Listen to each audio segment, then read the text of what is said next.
Sergeant Marcus Cole stepped off the transport shuttle and took his first breath of Valori air. And the smell hit him like a punch to the face, sharp and metallic, with something sweet underneath that made his stomach turn just a little bit. He had expected something grand when they told him about this assignment, but standing here in the landing bay of the Royal Palace, he felt very small indeed. The ceiling rose so high above him that he could barely see it, and every surface gleamed with polished stone that seemed to glow from within. A Valori officer approached him, and Marcus had to stop himself from stepping backward. The alien stood nearly 8 feet tall, with a body like a mantis wrapped in ceremonial armor that clicked and hummed with every movement.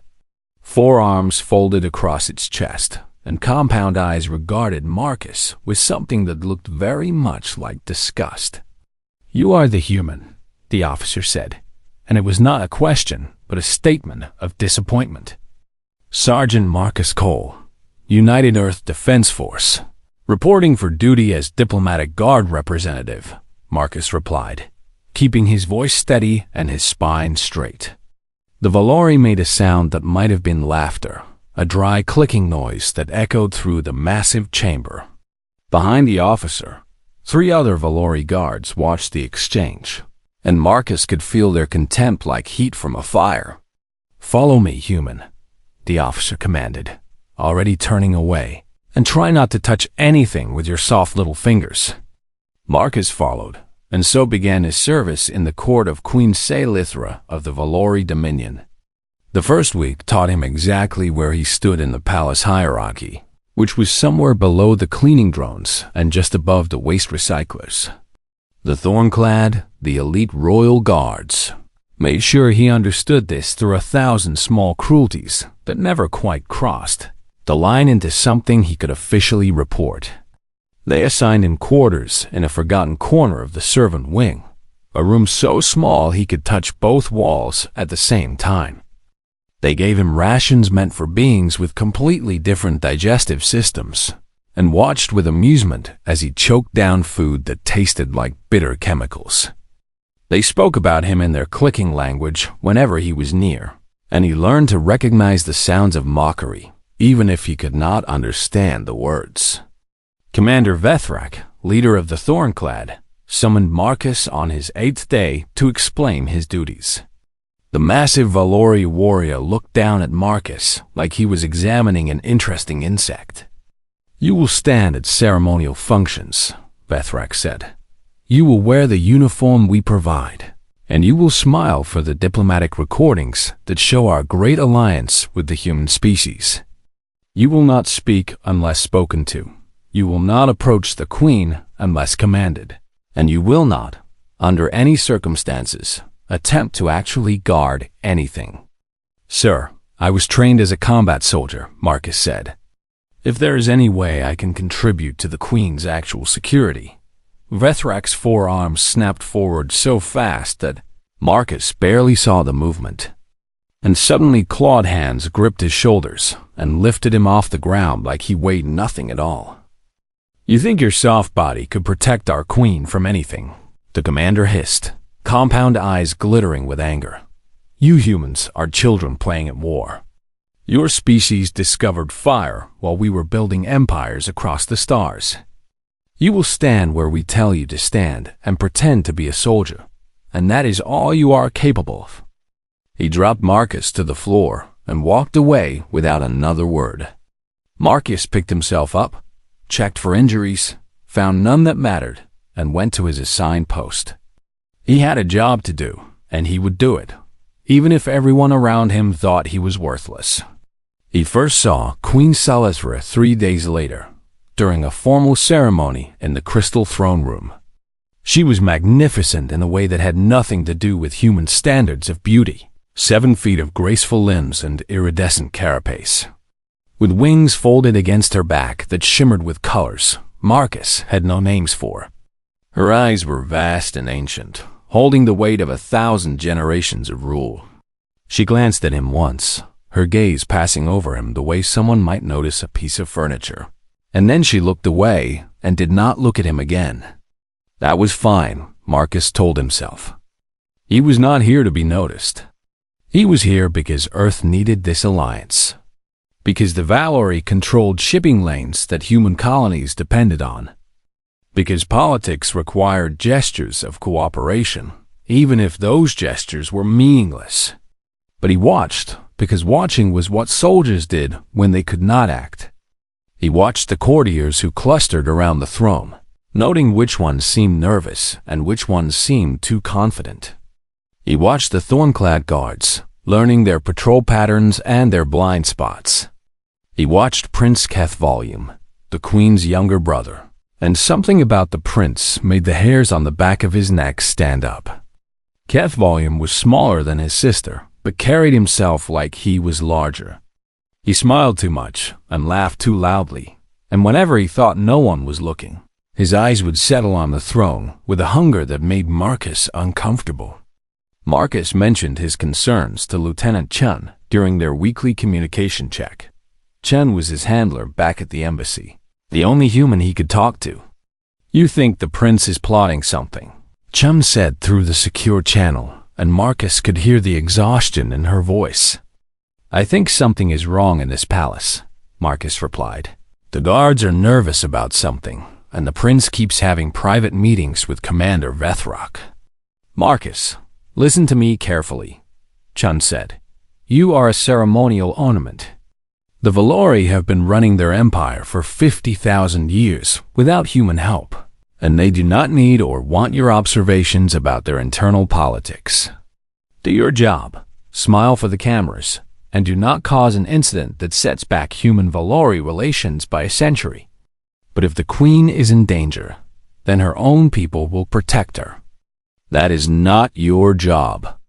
Your job is to stand there and look friendly. Do you understand?" Marcus understood. He understood that no one would listen to him, that no one would take him seriously, that in the eyes of everyone who mattered he was nothing but a prop in a political show. "Yes, ma'am," he said. "I understand." He ended the communication and went back to watching, because watching was all he could do, and because the feeling in his gut would not go away no matter how many times people told him he was wrong. Weeks passed, and Marcus learned to live in the spaces between contempt. He exercised in his tiny room every morning, keeping his body sharp even if no one wanted him to use it. He studied the Valori language through stolen moments with translation software, picking up enough words to follow basic conversations. He memorized the palace layout, every corridor and stairwell and maintenance shaft, because knowledge was the one weapon they could not take from him. The other guards continued to mock him, but Marcus noticed that their mockery had changed. It was sharper now, more nervous, like they were trying to convince themselves of something they no longer fully believed. Something was coming, and everyone in the palace could feel it except for the Queen herself, who sat on her crystal throne and trusted the warriors who had sworn to die for her. Marcus could only watch and wait, and hope that when the storm finally broke, he would be ready for it. The diplomatic shuttle hummed as it carried Queen Selithra toward the neutral moon of Kethvos, and Marcus stood at his assigned position near the back of the royal cabin, trying to ignore the contemptuous looks from the 24 thorn-clad guards who surrounded the Queen. This was supposed to be a simple diplomatic mission, peace negotiations with a minor faction that had been causing trouble along the dominions borders, but Marcus had noticed too many wrong details during the preparations. Commander Vethrock had personally selected every guard for this mission, rejecting several veterans who had served the Queen for decades. Prince HFY had insisted on remaining behind at the palace, claiming important duties that no one could quite explain. The shuttle's communication systems had been upgraded just before departure by technicians Marcus had never seen before.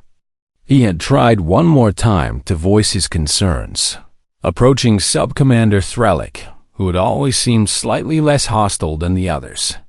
"Something is wrong with this mission," Marcus had said, keeping his voice low. Threlic had stared at him with those vast compound eyes, And for a moment, Marcus thought he saw something like guilt flicker across the alien's face. "Go back to your position, human," Thrillic had replied. "There is nothing wrong except your paranoid imagination." But Thrillic's voice had trembled, just a little, and that tremor told Marcus everything he needed to know. The shuttle landed on Kethvos in a barren valley surrounded by abandoned mining facilities, and the Queen stepped out with her guards, forming a protective ring around her. Marcus followed at the back of the formation, his hand resting on the ceremonial sidearm they had given him, a weapon he had modified in secret, replacing the display power cell with one that actually worked. The meeting point was a large chamber inside the main mining complex, empty except for a single table and 2 chairs. The Queen's counterpart had not yet arrived, which was strange, because the Valori were obsessive about punctuality. Marcus watched Commander Vethrak signal something to his guards, a subtle gesture that a human was not supposed to understand. But Marcus had spent weeks learning to read Valori body language, and he knew exactly what that signal meant. It meant now. The Thornclad moved as one, their formation shifting from protective circle to execution squad. Weapons that had been pointing outward suddenly pointed inward, and 24 elite warriors aimed their rifles at their queen. Selithra stood frozen, her ancient eyes wide with a shock so profound that she could not even speak. This was impossible. Her expression said, this could not be happening. Her own guards could not betray their sacred oaths. "Commander," she finally managed, her voice barely a whisper. "What is the meaning of this?" Vethrak stepped forward, and there was no guilt on his face, only cold satisfaction. "The meaning, Your Majesty, is that your reign has ended. Your brother sends his regards and wishes you to know that your death will be quick, which is more mercy than you deserve for your weakness." "My brother," Selithra repeated, and something broke in her voice. "Kethvolume has ordered this?" "Prince Kethvolume will be King Kethvolume within the hour. Your death will be reported as an assassination by the rebels you came to negotiate with, and the Dominion will have a ruler worthy of its greatness." The Queen's wings trembled, and Marcus could see her trying to process the magnitude of this betrayal. Every guard she had trusted, every warrior she had believed would die for her, had been corrupted by her own blood. "Why?" she asked, and the question was directed at all of them. "I have ruled justly. I have honored the old ways. Why would you turn against me?" "Because you are weak," Vethrak spat. "Because you seek peace when we should seek conquest. Because you allow humans and other lesser species into our sacred spaces. The Dominion was meant to rule, not to cooperate." Marcus had heard enough. He moved before he could think about what he was doing, stepping between the Queen and the ring of weapons, his small human body blocking her from the firing line. The Thornclad froze, and for a moment the chamber was absolutely silent. Then Vethrak began to laugh, that dry clicking sound that Marcus had come to hate, and the other guards joined him. 24 voices mocking the single human who dared to stand against them. "Look at this," Vethrak said, genuine amusement in his voice. "The pet thinks it can protect its master. Step aside, human. This does not concern you. We have no orders to kill you, and your death would complicate the diplomatic situation." "I am not moving," Marcus said, and his voice was steady, even though his heart was pounding so hard he could feel it in his throat. "You cannot be serious," another guard said. "One soft little human against 24 Thornclad. You would not last 3 seconds." "Then I guess you better start counting," Marcus replied. He raised his sidearm, and the guards laughed again.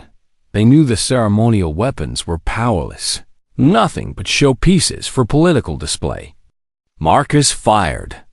The plasma bolt caught the guard on the left in the chest, burning through ceremonial armor that had never been designed to stop real weapons. The Valari fell with a scream of shock and pain, and suddenly no one was laughing anymore. "Kill him," Vethrak roared. "Kill them both." Marcus was already moving, grabbing the queen and pulling her toward the chamber's back exit. She was too shocked to resist, her body moving automatically as he dragged her into the corridor beyond. Weapons fire exploded behind them, plasma bolts scorching the walls and floor as the Thornclad opened fire. Marcus felt heat sear past his ear, close enough to burn, but he did not slow down. "Run!" he shouted at the queen. "You have to run!" Something in his voice reached her, cutting through the fog of betrayal and disbelief.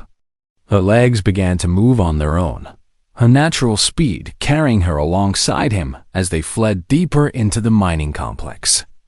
The Thornclad followed, their clicking voices echoing through the tunnels, and Marcus knew that in a straight chase they would be caught within minutes. The Valari were faster, stronger, and knew the layout of this facility better than he did. He pulled the queen into a side passage, then another, choosing turns at random to break line of sight. His mind was racing, calculating options that all ended in death. "Why?" Silithra gasped as they ran. "Why are you doing this?" "Because it is my job," Marcus answered. "Because I swore an oath to protect you. Your oath means nothing here. Your people sent you as a symbol, not a soldier. You could have stood aside and lived. That was never an option." They burst into a large chamber filled with rusted mining equipment, and Marcus finally slowed, his lungs burning. He could hear the Thornclad spreading out behind them, their calls echoing through the tunnels as they organized a search pattern.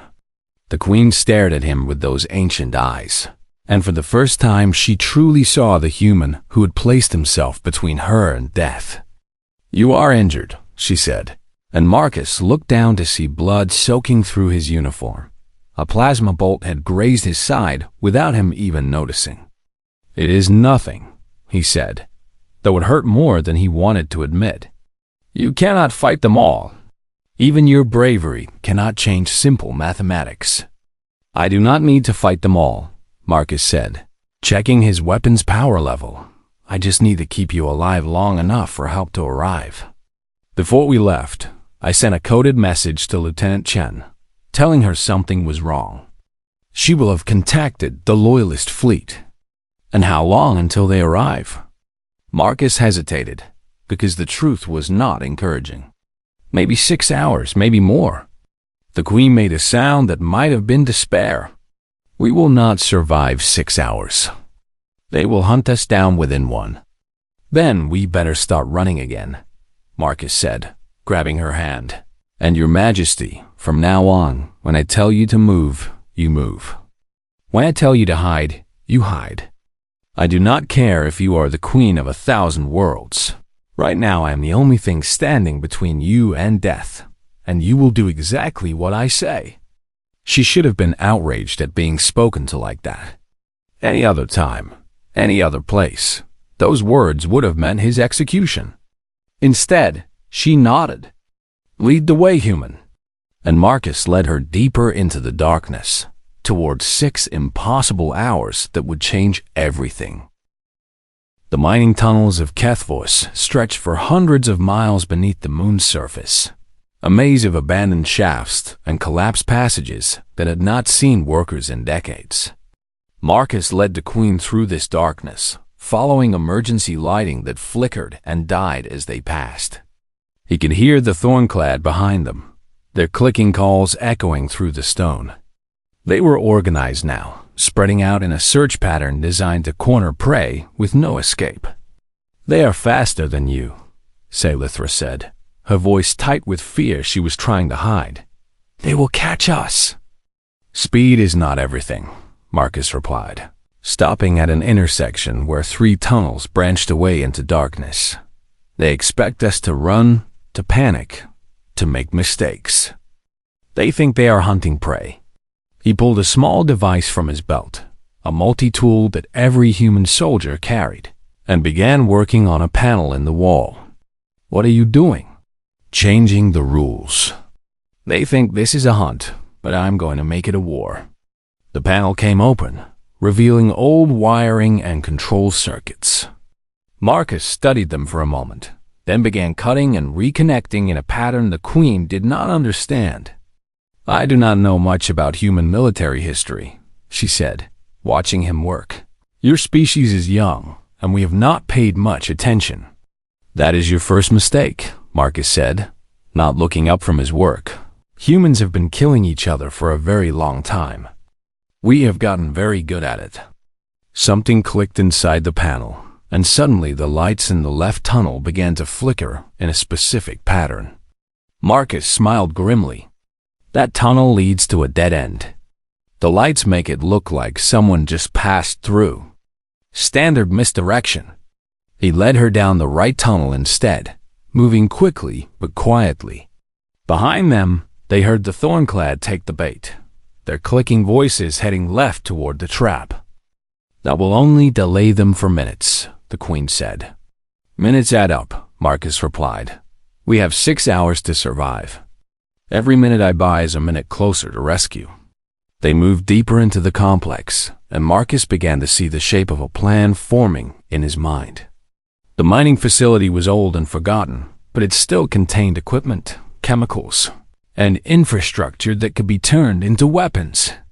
He stopped at an abandoned processing station, where old tanks still held mining chemicals that should have been drained decades ago. "Wait here," he told the Queen, and before she could object, he was climbing onto the tanks, checking gauges and valves. "What are those chemicals?"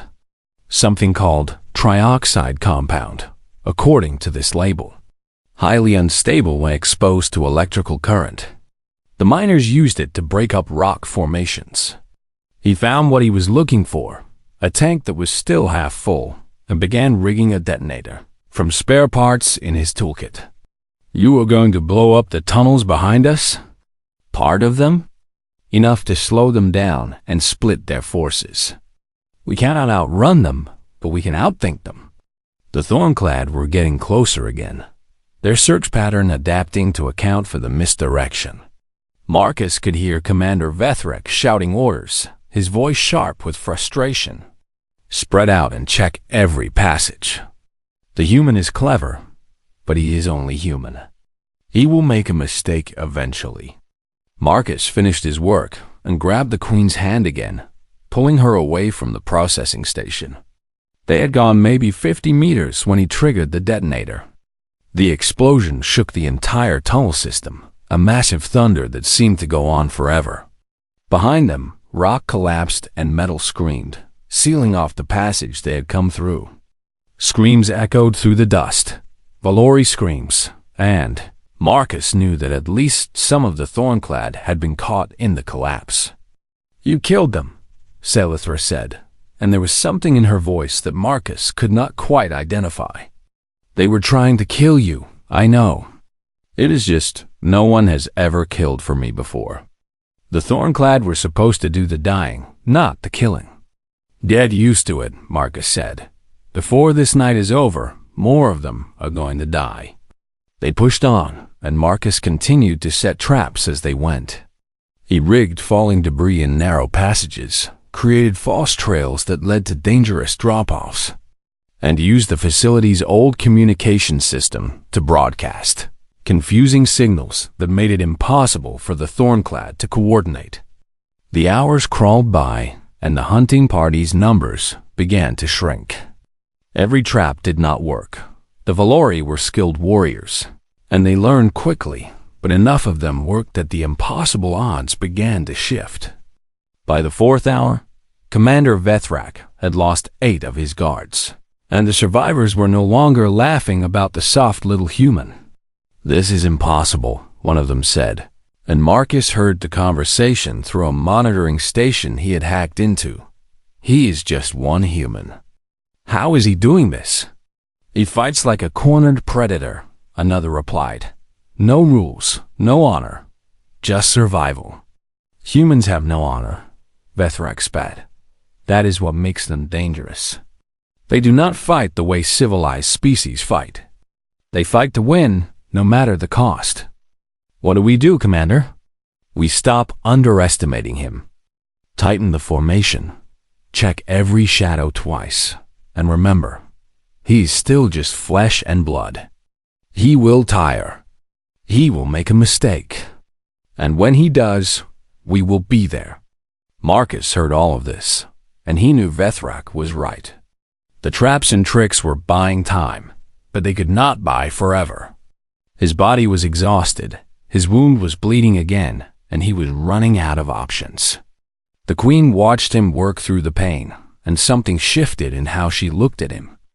"You should rest," she said, "even for a few minutes." "Cannot rest.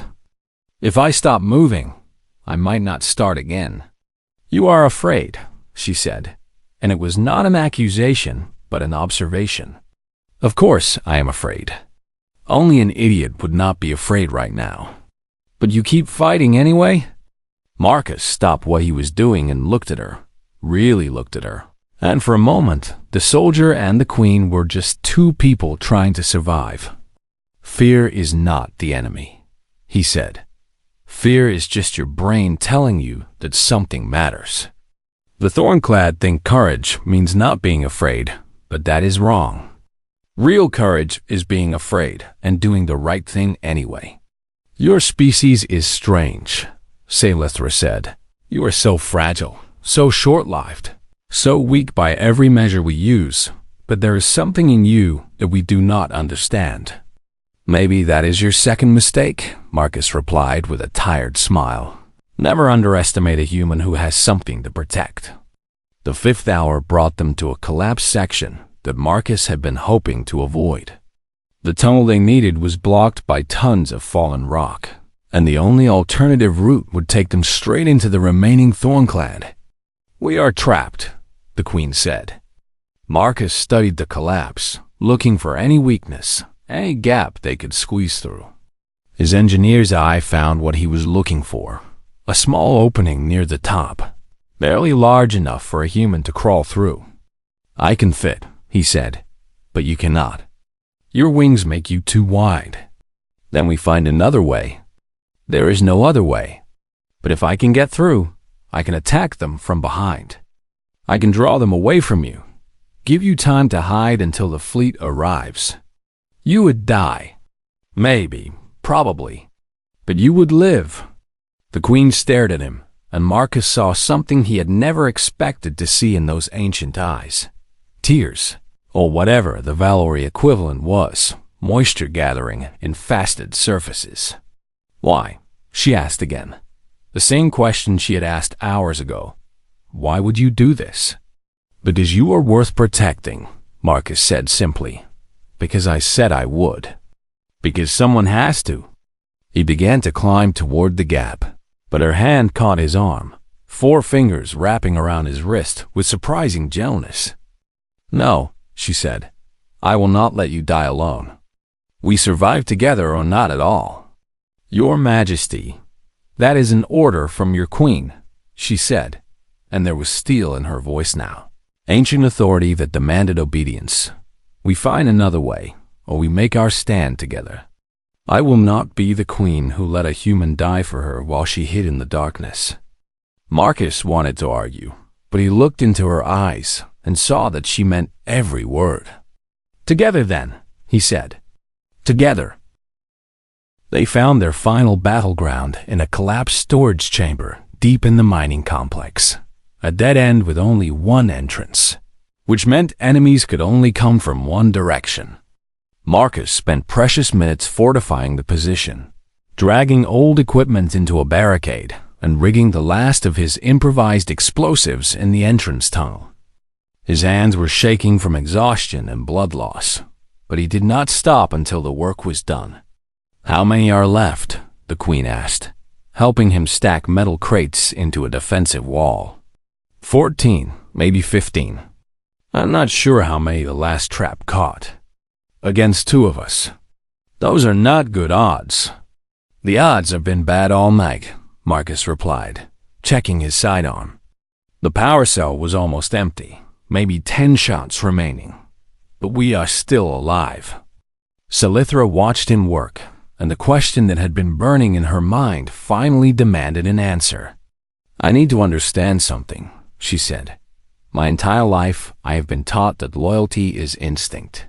that the bond between ruler and guardian is written into our blood. The Thornclad were supposed to be incapable of betrayal, yet every single one of them turned against me. And you want to know why I did not? Marcus said. Yes, you have no instinct binding you to me. You have no blood oath, no genetic programming, no cultural obligation that cannot be broken.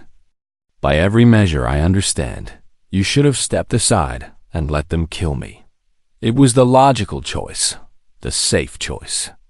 Marcus sat down heavily against the barricade, finally allowing his exhausted body a moment of rest. His uniform was dark with blood now, and breathing hurt in a way that suggested cracked ribs. I do not know if I can explain it in a way that makes sense to you, he said. Humans are not loyal because we have to be. We are loyal because we choose to be. That makes no sense. Choice is unreliable. Choice can change. Yes, exactly. That is what makes it valuable. He saw her confusion and tried to find better words. When your Thornclad swore to protect you, they were following programming, instinct, cultural patterns that had been drilled into them since birth. They did not choose loyalty. They were manufactured for it. And when that programming was overridden by fear or greed or ideology, they had nothing left to hold on to. But you, I chose to be here. Nobody made me. Nobody programmed me. I volunteered for this assignment because I believed in what it represented. I stood between you and death because I decided that protecting you was more important than protecting myself. That choice cannot be overridden because it comes from who I am, not what I was made to be. Saylythra was quiet for a long moment, processing this alien concept. Among my people, we consider choice to be weakness, she said finally. The ability to choose differently means the possibility of choosing wrong. We bred loyalty into our warriors precisely to remove that weakness. And look where that got you, Marcus said, not unkindly. The Thornclad could not choose to betray you until someone found a way to make them. Their loyalty was a lock with a key, and your brother found that key. But my loyalty is not a lock. It is who I am. There is no key. You could still choose to abandon me. Right now, you could climb through that gap you found and leave me to face them alone. I could, Marcus agreed, but I will not. How do you know? Because I know myself. Because choosing to protect someone is not a one-time decision. It is a commitment you remake every moment. Every second I spend here, I am choosing again, and I keep choosing the same thing. Sounds echoed from the tunnel, the clicking calls of the remaining Thornclad, closing in on their position. They have found us, Saylythra said, rising to her feet. Marcus pushed himself up, ignoring the pain that screamed through his body. He took his position behind the barricade and aimed his nearly empty sidearm at the entrance. When they come, stay behind me, he said. No. The word shocked him, and he turned to see the Queen picking up a fallen Thornclad weapon. One of the guards he had killed hours ago must have dropped it, and she had carried it without him noticing. I have never fired a weapon in my life, she said. I have always had others to do violence on my behalf. But I will not hide behind you any longer. If we die here, we die fighting together. Your Majesty, Saylythra, she said, if you are going to die for me, you can use my name. Marcus managed to smile despite everything. Saylythra, then. Do you know how to use that thing? Point and squeeze. I have watched my guards train. How hard can it be? You are going to be a terrible shot. Then I will just have to stand very close to our enemies. Commander Vethreka's voice echoed through the tunnel, amplified by the chamber's acoustics. Human, we know you are in there. You have fought well, better than any of us expected, but it is over now. Surrender the Queen, and I will grant you a quick death. Counteroffer, Marcus shouted back. You turn around and walk away, and I will not kill any more of your warriors. Laughter answered him, but it was nervous laughter, uncertain. You are wounded, exhausted, almost out of ammunition. We have seen the blood trail you left. You can barely stand. And yet here I am. And there are 14 of you left from 24. You want to know how many will be left after you try to take this room? Silence. The Thornclad were calculating, and they did not like the numbers. Final warning, human. We are coming in, and we will not offer mercy again. Marcus checked his weapon one last time and steadied his breathing. Then come and get her. The first wave hit like a storm, 4 Thornclad rushing the entrance in a tight formation, trusting their armor to protect them from whatever surprises the human had left. Marcus triggered his last explosive. The blast was smaller than his previous ones. He had run out of mining chemicals, but it was enough to shatter the formation and send 2 of the attackers tumbling. Marcus shot them before they could recover, his aim still deadly despite his exhaustion. But the others kept coming, firing as they advanced. Plasma bolts slammed into the barricade, turning metal to slag, and Marcus felt the heat wash over him as he ducked and returned fire. Beside him, Salithra fired her borrowed weapon. Her aim was wild, barely controlled, but at this range, it did not matter much. She hit one of the attackers in the shoulder, spinning him around, and Marcus finished him with a clean shot. The attack faltered, the surviving Thornclad retreating to regroup, and Marcus allowed himself one breath of relief before the next wave came. They came again and again, probing for weaknesses, trying to overwhelm the defenders with numbers. Marcus killed 3 more, but each exchange cost him a plasma burn across his arm, a piece of shrapnel in his thigh, the barricade crumbling piece by piece. When his sidearm finally clicked empty, he threw it at an advancing Thornclad and drew his combat knife, a primitive weapon that the Valori would have laughed at a day ago. They were not laughing now. The last assault was savage. Commander Vethrak himself led the charge, and Marcus met him with nothing but a blade and fury. The Valori commander was faster, stronger, better trained in every way. But Marcus did not care about winning. He only cared about buying one more second, one more heartbeat, one more moment for the Queen to survive. Vethrak's claws raked across his chest. Marcus's knife found a gap in the commander's armor.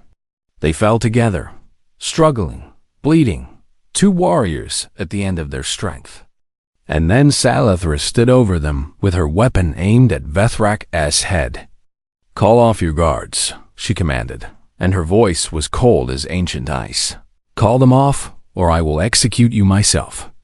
Vethrak looked up at his queen, the queen he had sworn to kill, and saw something in her eyes that had not been there before. Strength, resolve, the willingness to do violence with her own hands. "You would not," he whispered. "I have learned something tonight," she replied. "I have learned what it means to fight for what matters. Call them off." But before Vethrak could answer, a new sound filled the tunnels. The thunder of dropships, the howl of engines, the voices of soldiers speaking in a language that was not Valori. The Loyalist fleet. Marcus gasped from the ground, blood pooling beneath him. They made it. Vethrak's remaining guards fled into the darkness, their coup collapsing around them. The commander himself tried to rise, but Salithra's weapon pressed against his skull. "You will face justice," she told him. "You will answer for your betrayal." Marcus tried to say something, but his body had finally reached its limit. The world went dark around him, and the last thing he heard was the Queen calling his name. Marcus Cole woke in stages, swimming up through layers of darkness toward a light that seemed impossibly far away. Pain came first, a dull ache that covered his entire body, and then sound, soft voices speaking in a language he did not recognize, and finally sight, blurred and uncertain. He was in a bed, a proper bed with clean sheets and soft pillows, nothing like his tiny quarters back at the palace. Medical equipment hummed around him, displaying symbols he could not read. And sitting beside him Watching him with those vast, ancient eyes was Queen Silithra. "You are awake," she said, and there was something in her voice that sounded like relief. "How long?" Marcus managed, his throat dry and raw. 3 days. The human doctors said you should have died. Blood loss, internal bleeding, infection from wounds that should have killed you hours before the rescue arrived. They said your body simply refused to give up. "Stubborn," Marcus said with what might have been a smile. "Humans are stubborn. So I have learned." He tried to sit up, but his body refused to cooperate. Silithra placed a gentle hand on his shoulder, pressing him back down. "Rest. You have earned it." "What happened?" "The Thornclad, your brother, Commander Vethrak, was captured with 7 of his surviving guards. They have already confessed to everything under interrogation. My brother was arrested before he could flee the palace, and he will stand trial before the High Council of the Dominion." "And the others?" "The ones who got away? Being hunted. They will not escape. The entire Dominion is searching for them, and Valori vengeance is not something any traitor can outrun." Marcus closed his eyes, letting the tension finally drain from muscles that had been wound tight for 3 days of unconsciousness. "The Thornclad Order has been disbanded," Silithra continued. "Every member, whether they participated in the coup or not, has been stripped of rank and title. 10,000 years of tradition erased in a single night." "I am sorry," Marcus said. "I know they meant something to your people. They meant something false. I have had 3 days to think about this, and I understand now that the Thornclad were always a lie, loyalty without choice, protection without sacrifice, guardians who guarded nothing but their own programming."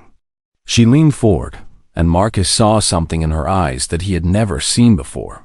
Uncertainty, vulnerability, the weight of a truth she was still learning to accept. "You said something to me in those tunnels," she said. "You said that choosing to protect someone is not a one-time decision, that it is a commitment you remake every moment." "I did not understand that then, but I think I understand it now." "It is not complicated," Marcus said. "It just feels that way when you first learn it. It changes everything. If loyalty is a choice, then it must be earned, not assumed. If protection comes from who you are rather than what you are made to be, then the relationship between ruler and guardian is completely different than I believed." She stood and walked to the window, looking out at a view that Marcus could not see from his bed. "My council wants to execute my brother publicly.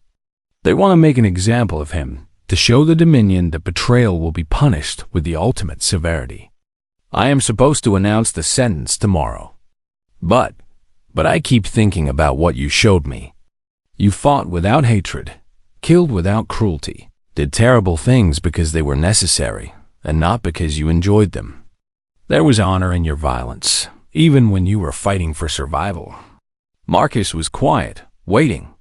"My brother betrayed me because he believed I was weak. Executing him would prove that I am strong in the way he understands strength.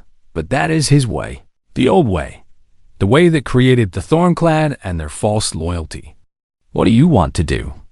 She turned back to face him. "I want to exile him. Strip him of his name and title, remove him from the succession, and send him to live among the species he considers beneath him. Let him learn what you have taught me, that strength is not about power, but about choosing who you want to be. The council will not like that.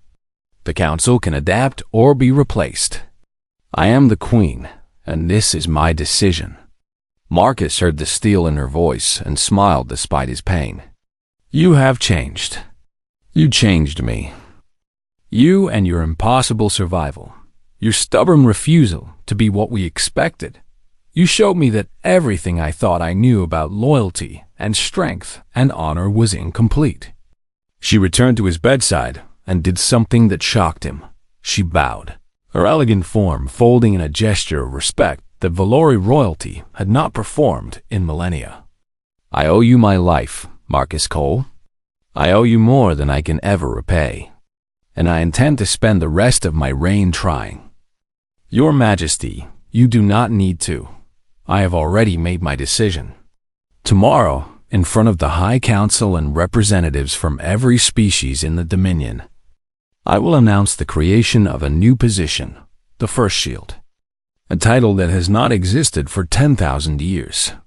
The First Shield is not a guard or a soldier, but an advisor, a conscience, a voice that speaks truth when everyone else speaks flattery.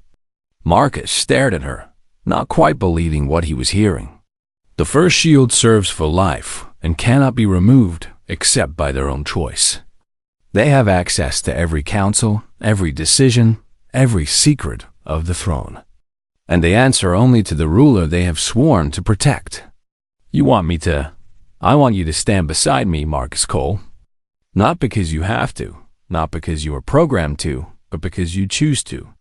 I want the galaxy to see what real loyalty looks like. I want my people to learn what you have taught me. I am just a sergeant. I am not qualified for. You are the most qualified being in the galaxy.